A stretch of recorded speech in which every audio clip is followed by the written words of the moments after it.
시청자 여러분 안녕하십니까? 군산시정 뉴스입니다. 1년 가까이 코로나19 확산세가 계속되면서 공공의료의 중요성이 강조되고 있습니다. 정부는 지역의 의료복지 수준을 높이기 위해 의료시설을 강화하는 계획을 추진하고 있는데요. 이에 따라 군산 전북대병원도 당초 계획보다 규모가 커질 것으로 전망됩니다. 군산 사정동의 전북대병원 부지입니다. 10만 3천여 제곱미터 가운데 부지 매입은 90%를 넘겼습니다. 지난해 말 문화재 표본 조사를 끝내고 현재 기본 설계를 진행하고 있습니다.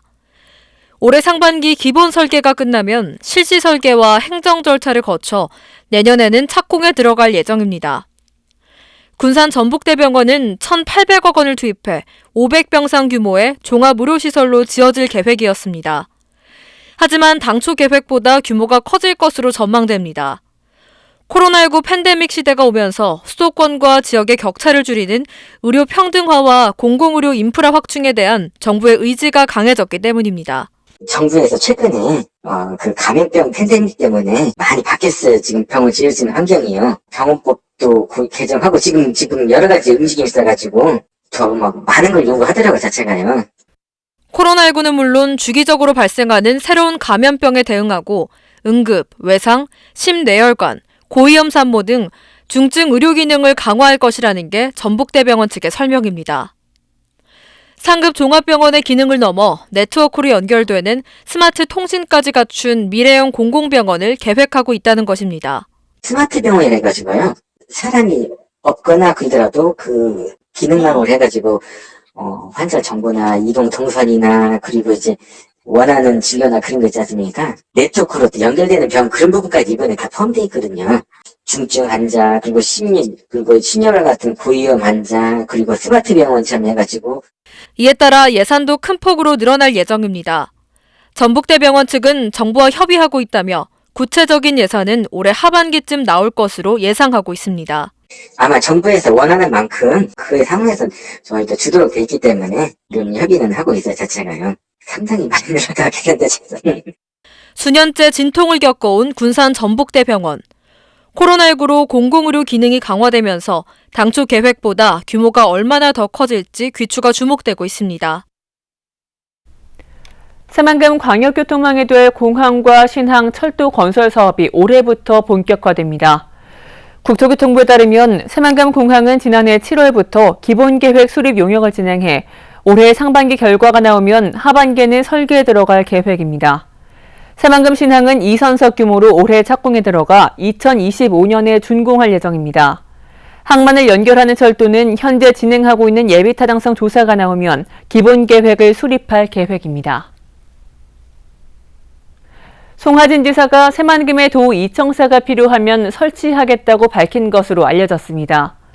송하진 지사는 지난 5일에 열린 신년 간담회에서 전북의 미래를 위해서는 광역화 작업이 절실하다며 새만금을 놓고 다툴 게 아니라 행정통합을 논의해야 한다고 밝혔습니다.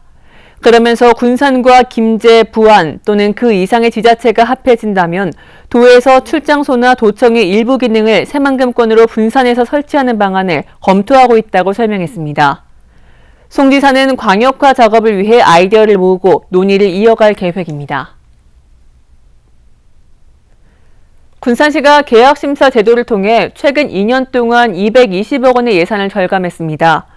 군산시는 지난 2019년 감사 담당관의 기술감사기를 신설한 이후 계약심사 제도를 도입했습니다. 그 결과 1,318건을 심사했으며 지난 2019년 588건 91억 원과 지난해 730건 129억 원 등을 절감하는 효과를 가져왔습니다. 계약심사 제도는 공사와 용역, 물품 등 입찰 계약을 할 경우 적정성을 심사해 예산 절감과 부실 공사를 막기 위한 겁니다. 군산의 아파트값 오름세가 꺾이지 않고 있습니다. 집값이 크게 오른 아파트는 대부분 외지인들이 사들인 집들인데요. 군산시는 투기 세력이 끼어있을 가능성이 큰 것으로 보고 특별조사에 들어갔습니다. 위법 행위가 적발되면 경찰에 수사를 의뢰하고 세무서는 탄로된 세금 추징에 나섭니다. 전용 면적 84제곱미터인 군산 디오션시티의 한 아파트입니다. 이 아파트는 반년 동안 실거래가가 7천만 원 이상 올랐습니다. 지난해 초부터 브랜드 아파트를 중심으로 집값이 크게 오르기 시작했습니다. 군산시가 지난해 한 채당 평균 5천만 원이 넘게 오른 아파트 단지 5곳의 실거래가 신고를 분석한 결과 70%가 외지인인 것으로 확인됐습니다. 매매된 아파트 855채 가운데 군산 시민이 산 아파트는 254채이고 외지인이 산 아파트는 601채였습니다. 나운동의 한 아파트는 지난해 분양을 시작했는데 무려 83%가 외지인이었습니다. 시는 군산이 인근 다른 지역보다 아파트 가격이 낮게 형성돼 있고 전매 제한이 없어 투자자가 선호하고 있다고 보고 있습니다. 전주가 부동산 조정 대상 지역으로 지정되면서 군산으로 투기 세력이 몰리는 풍선 효과에 대해서도 우려하고 있습니다. 네, 군산 GOCCT 기존 아파트 거래 가격 상승과 앞으로 GOCCT 분양이 예정되어 있고 전주시가 부동산 거래 규제 대상 지역으로 지정됨에 따라 군산시에 과열 현상이 일어날 수 있는 상황입니다. 투기 세력의 개입 의혹이 커지자 군산시가 특별 조사반을 꾸렸습니다. 아파트 거래 내역을 분석해 의심 사례를 찾아내면 경찰에 수사를 의뢰하고 세무서는 탄로된 세금 추징에 나섭니다. 무등록 무자격자인 이른바 떴다방 불법 중개 행위를 했을 경우 경찰에 고발 조치하고 양도 양수와 관련해서 불법 증여가 예상되고 세금 탄료 목적으로 거래가 이루어진 것은 세무서와 자료 공유를 통해 위법 여부를 가릴 것입니다. 청약 경쟁률이 1대1이 넘는 경우 군산에 6달 이상 주소를 둔 시민에게 당첨 우선권을 주는 거주 제한 제도도 도입했습니다. 수도권에서 시작해 전주에 이어 군산까지 덮친 부동산 광풍. 군산시가 내놓은 대책이 효과를 거둘 수 있을지 주목됩니다. 군산 배달의 명수를 이용하면 환급을 받을 수 있습니다. 군산시에 따르면 농림축산식품부의 외식 소비 쿠폰 캠페인에 배달의 명수가 참여하게 됐습니다. 이에 따라 지역 음식점에서 2만 원 이상 4회 결제를 하면 만 원을 환급받게 됩니다. 소비자 카드 결제 금액에서 만 원이 차감되는 형식입니다. 다만 배달원 대면 결제 또는 현장 결제 후 음식 포장 등은 인정되지 않습니다. 군산 근대역사박물관 인근의 로컬푸드 직매장이 다시 문을 열었습니다. 군산 먹거리 통합지원센터는 군산 원협이 운영하던 로컬푸드 직매장을 맡아 재개장했다고 밝혔습니다. 직매장은 지역의 358농가에서 388품목을 팔며 축산물과 수산물, 반찬 코너, 로컬 음료 등을 중심으로 운영됩니다. 이번 재개장은 원협과의 계약 기간이 지난해 말에 끝나면서 이뤄졌으며 대한농협과 원협에 이어 세 번째입니다. 군산 둔율동 성당의 성전 신축기와 건축 허가 신청서가 국가등록문화재 제677-2호로 등록됐습니다. 문화재청에 따르면 30일 동안의 등록 예고 기간과 의견 수렴을 한 이후 문화재위원회의 심의를 통해 이같이 등록했습니다. 성전 신축기와 건축 허가 신청서는 이번에 등록된 둔율동 성당의 건축공사와 관련된 내용을 담고 있습니다. 문화재청은 성당과 상호 연계된 통합적 의미가 크고 또 문화재적 가치가 높다고 평가했습니다. 천혜의 향이나 바나나 하면 제주도나 동남아시아를 먼저 떠올릴 텐데요. 군산에서도 아열대 작물을 재배하는 농가가 있습니다.